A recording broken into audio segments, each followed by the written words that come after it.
Okay, if I pull this off. See my question? It was a very minor point. I don't know.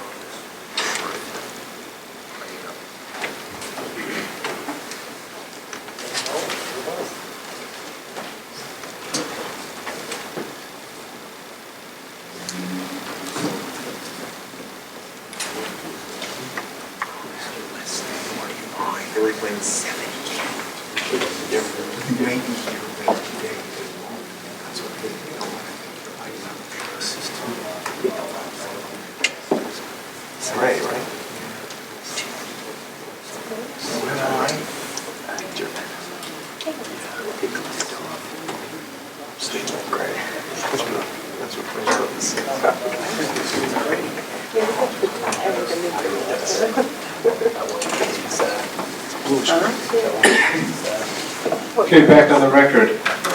Mr. Shaw, you had just concluded? Mr. Macaccio? No questions. Okay. Mr. Wald? Mr. McElroy? Thank you, Commissioner. Mr. Sticks, I'm Mike McElroy. I'm the lawyer for the town of Burrillville. Good afternoon. You don't need to look at it, but you can if you want. I'm starting on page 8 of your testimony. But you discussed the descending clock auction, which we've already discussed somewhat in these hearings. Could you tell us why that was important in your analysis, if it was? The descending clock auction. Mike? Sorry. Am I on there? Yes. So, Mr. McElroy,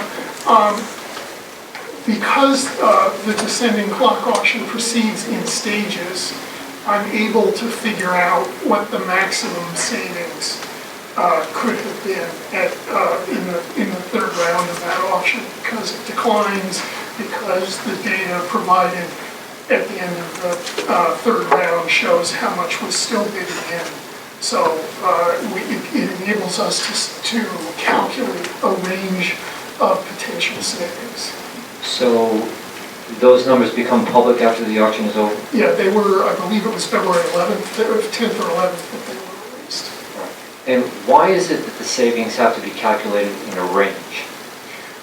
The reason that they have to be calculated in a range is that, so there were about 735 megawatts of other bidders at the end of round 3 in addition to Invenergy.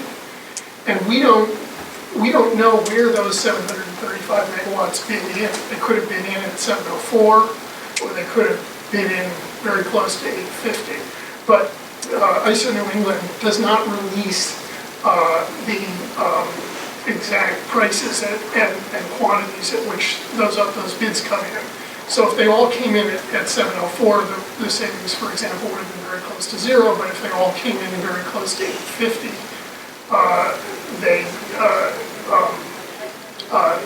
the savings could have been as high as $36 million for Rhode Island ratepayers.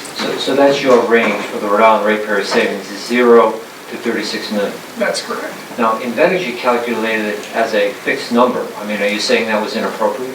I do think it was inappropriate because we know that there were other bidders. We just don't know exactly where they bid. And I think Mr. Parker's testimony validates that. You also discussed on page 8 the slope demand curve, which we've talked about today. And could you tell me, was that important for your analysis? Likewise, that was important because, again, at a given capacity, it tells you what the price is.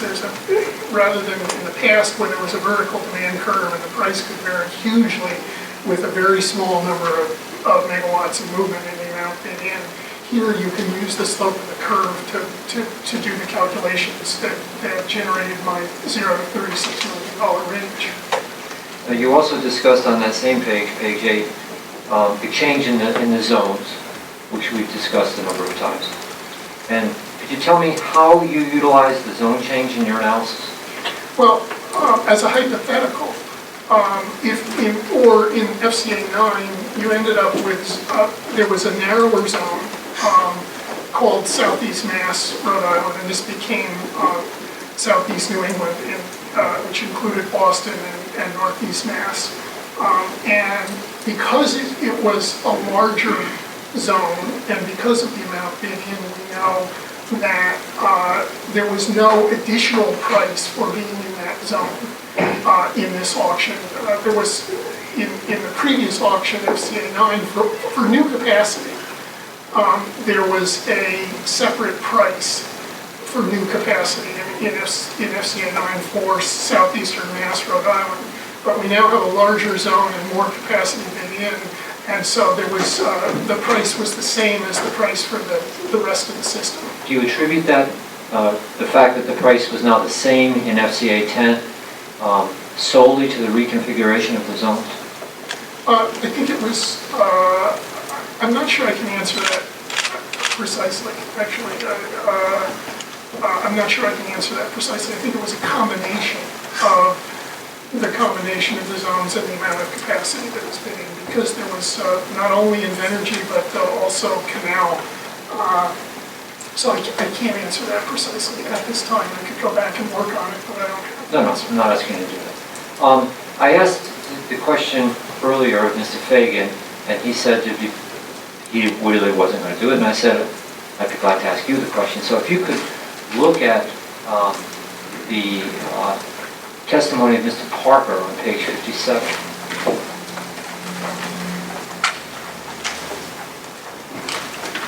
Starts on line 16, goes to 17, and then includes the table, table 3.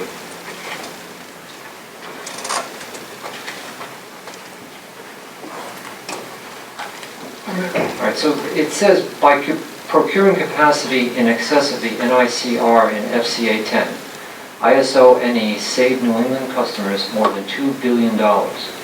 And then table 3 shows the figures, and it shows, I assume the $2 billion is the difference between the $5.17 billion and the $3 billion. Have you had a chance to look at this testimony in that table?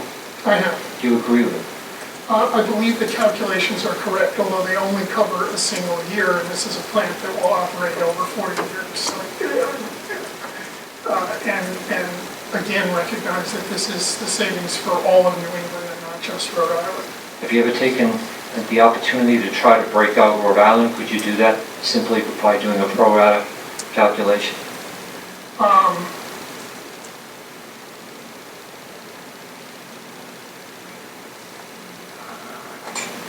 I'd rather respond to that later, just so that I get it precise. You know, rather than make you do a data response, I can ask Mr. Parker.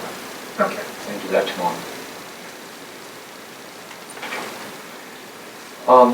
On page 15 of your testimony, you've got a heading that talks about Invenergy's possible effect on the auction clearing price in FCA 10. See that?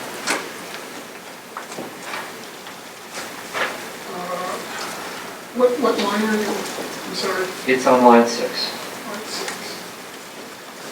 Line 6. I'm sorry, what page are you on? 15. Thank you. You see that? I do. But why do you say possible? Why couldn't you pin it down more than the word possible?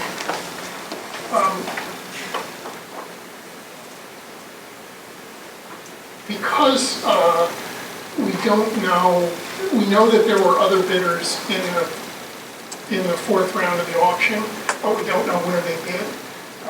Again, if they had bid at 704, the savings would have been 0, and if they had bid very close to 850, the savings would be an estimated 36 million. And there are a number of other uncertainties, like in all things related to the future that I can't speak to at this point. Well, I guess what my question is boiling down to is, do you concede that the presence of Invenergy did in fact have an effect on the capacity clearing price in FCA 10? Somewhere between 0 and 36 million. So it had an effect, just within a range. Yes. Do you believe that the presence or absence of Invenergy in FCA 11 will have an effect on the clearing price? I think it's a similar situation in FCA 11. My estimate is that it will be between 0 and 28 million. Okay, that's all I have. Thank you very much. I'm sorry, was that 0 and 28 million? That's correct. Okay, thank you.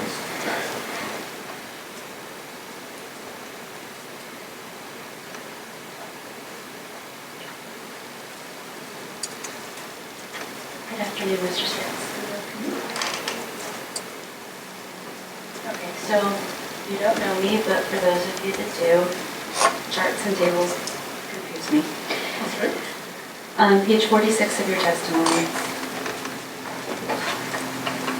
you have a table there, claimed energy price reductions for consumers 2020 calendar year. Do you see that? Okay. And Mr. Shore asked you where some of these were located. Do you know where Footprint is located? Footprint is in Salem, Massachusetts. And where's Midway? Midway is just over the border in Massachusetts and West Midway, so quite close to the energy facility. Okay. And do you know if those facilities cleared the FCA 10? They all, I'm sorry, thank you. They all cleared the FCA. Okay, so they all cleared FCA 10, and you say at the bottom... Now, not- three of them were existing facilities, so they were price takers in FCA 10. Okay, so which ones were those? Atlantic, Footprint in Midway. Okay, so by existing, you mean that they're already operating? No, they cleared an earlier auction.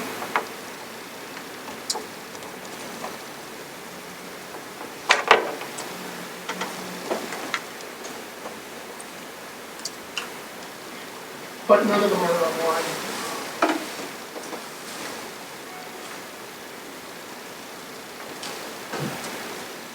Okay, and you have not included Canal 3, Bridgeport 6, and Wallingford. Why are they not included? In their various filings, I was not able to find claimed energy savings.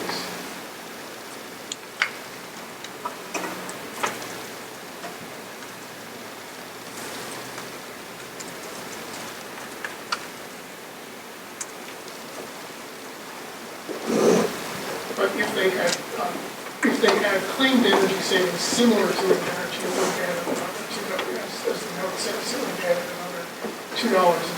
That was not included in my report. Why is that? Just using the megawatts and the claimed savings that Invenergy made, I add them up and that's what you come to. So they did not make claims, but if they had made claims similar to Invenergy,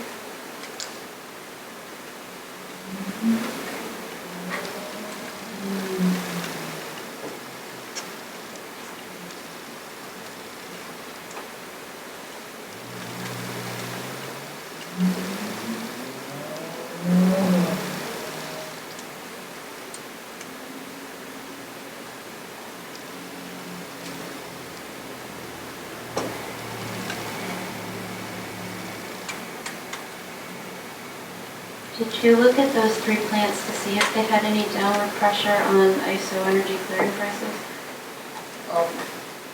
The Toantic, Footprint, and Medway.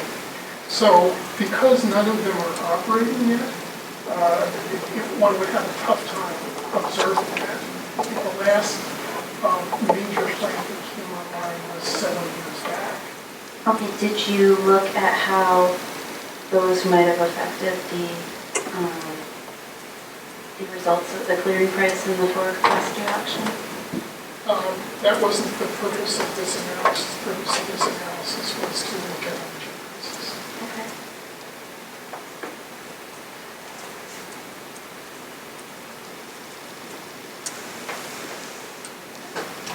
You might have explained this to Mr. Shore, but I might have lost it. What's the relationship between your analysis in terms of the clearing price and your analysis of the energy savings? Or is there no relationship between the two? These analyses were done separately.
asking me the question.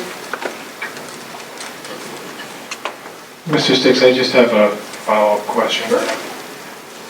You indicated that a major plant hasn't come online in a few years? Oh, that's not right. Okay.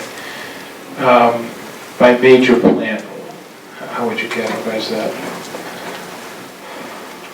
I'm a little bit reluctant to, I don't have the figures in front of me, but certainly I'm a little bit. Well, you used the term major plant. What did you mean when you said that? I was thinking about something over 100 megawatts, but I probably should have actually gone and looked at this. Do you know the name of the last plant above 100 megawatts that came online in New England? The one that I'm thinking of is in Connecticut, and I don't have it. Okay. Okay. Do you know what type of facility it is? It was a gas plant. I don't remember whether it was dual fuel or whether it was Invenergy. Okay. Do you know where the plant is located? Okay. It's not top of mind. You don't know how many megawatts? We can respond to Okay. this if you like. And perhaps we'll have a record request to that effect.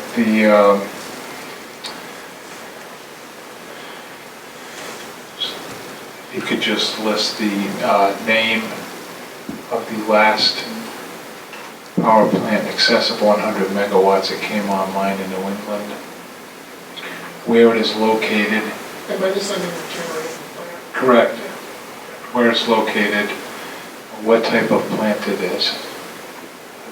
Fuel. Fuel, correct. Okay, thank you, sir.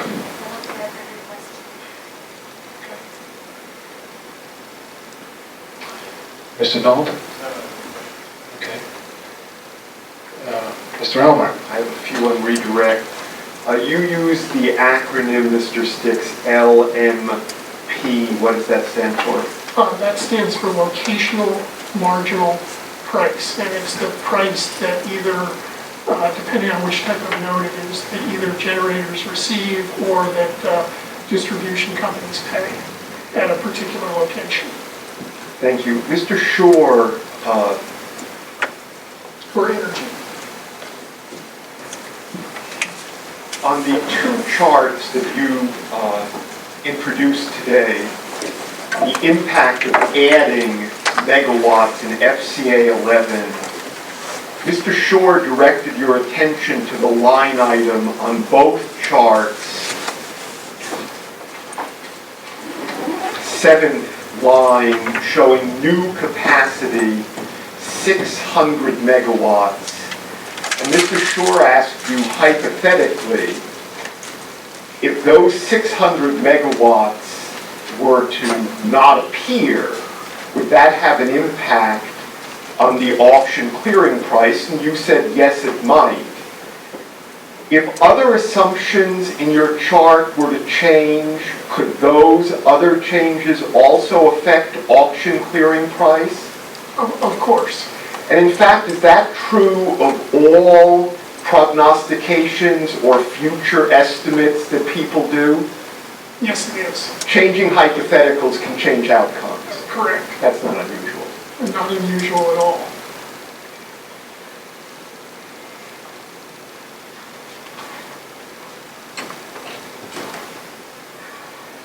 Isn't that why we lawyers change hypotheticals all the time, Mr. Elmer?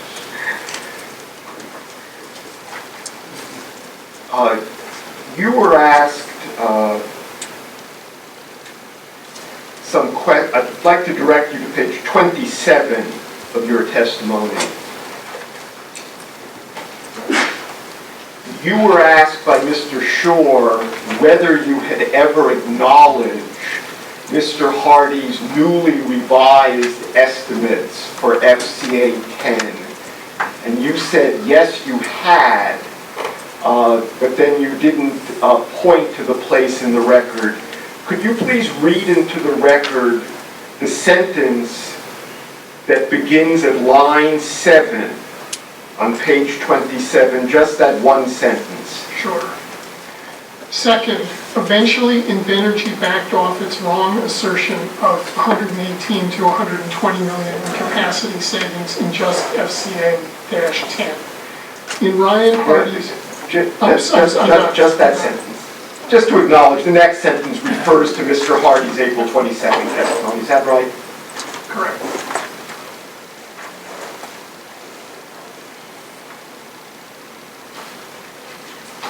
On page 20,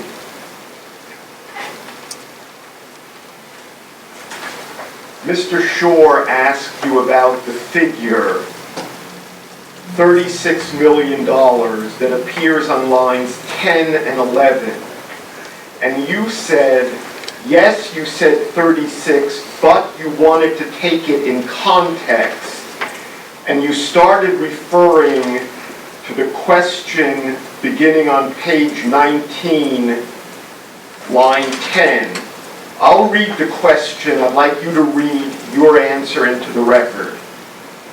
Is it your testimony that the presence of Invenergy in FCA 10 had the effect of lowering the capacity costs to be borne by Rhode Island ratepayers in CCP 10 by $36 million?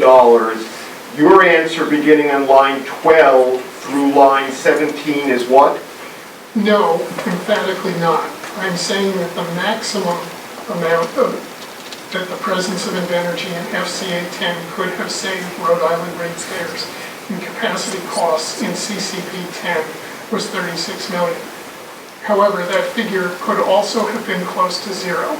My testimony is that with information made public by the ISO, all we can tell for sure about the effect that Invenergy's presence in the auction had is that it could not possibly have been more than $36 million for CCP-10. And on line 12, did you underline the word maximum? I did. Thank you. I have no further questions. Mr. Shore? This is one moment, please. How much time is you need?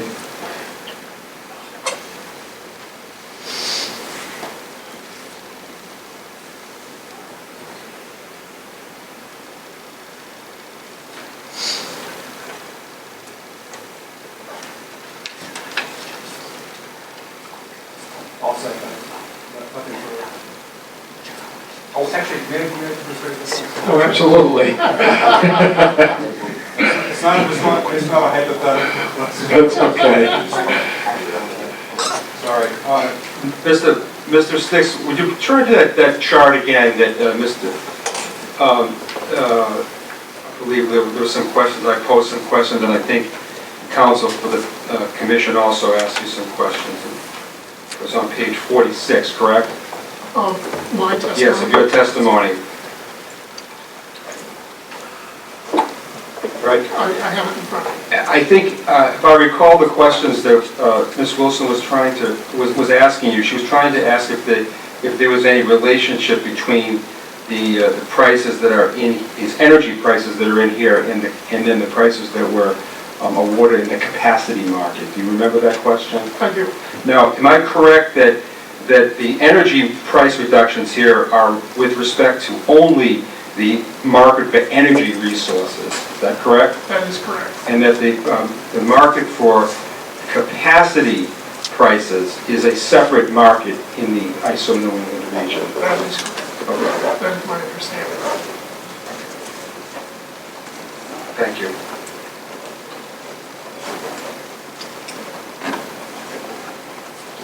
Mr. Sticks, earlier I think you were asked where the footprint facility is, and I didn't hear your answer. Could you tell me where that is, please? Footprint is in Salem, Massachusetts. Salem, okay. Which is in the current zone that Invenergy is located in. Thank you. Mr. Marcaccio? No questions, Commissioner. Okay. Mr. Wall? Mr. McElroy? No questions, thank you. Okay. Okay, thank you very much, sir. Thank you.